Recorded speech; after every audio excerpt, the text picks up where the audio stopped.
In this video, we explore the lock and key hypothesis, the classic idea that explains how enzymes recognize their perfect partner. So let's dive into it. Inside every living cell, millions of chemical reactions are happening every moment. Reactions that power photosynthesis, reactions that release energy during respiration, and reactions that build important molecules like proteins during protein synthesis. But these reactions on their own are far too slow to keep cells alive. This is where enzymes come in. Enzymes are special proteins whose job is to speed up the reactions.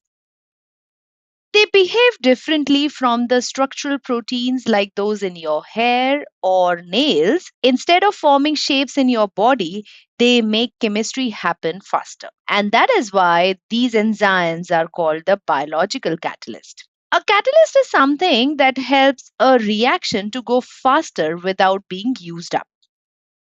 One way to imagine a busy road with a heavy traffic. The vehicles could still pass eventually, but the traffic would be slow and messy. But when a traffic officer steps in, the cars move smoothly and quickly. But the officer doesn't disappear in this process. In the same way, enzymes makes the reaction faster.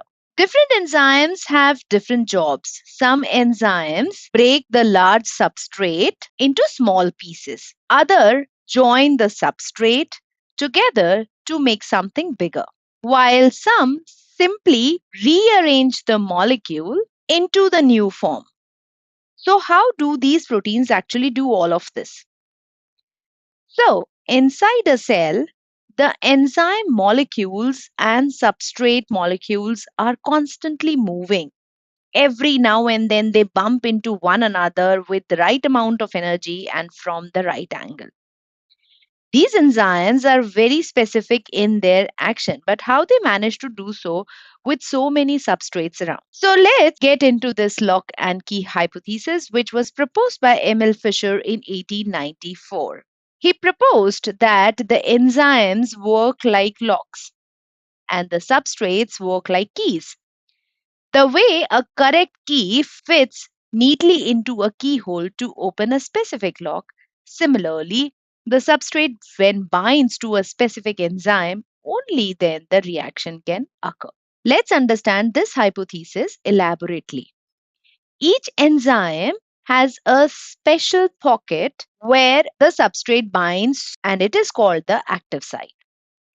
According to the lock and key hypothesis, this active site has a fixed and a rigid shape. For the reaction to take place, the substrate must have a matching shape to these active sites. Only then a correct substrate can fit neatly into the enzyme. And this explains the enzyme specificity by forming an enzyme substrate complex. Then the reaction takes place inside these pockets. Finally, the products are released and the enzyme becomes free to find another substrate.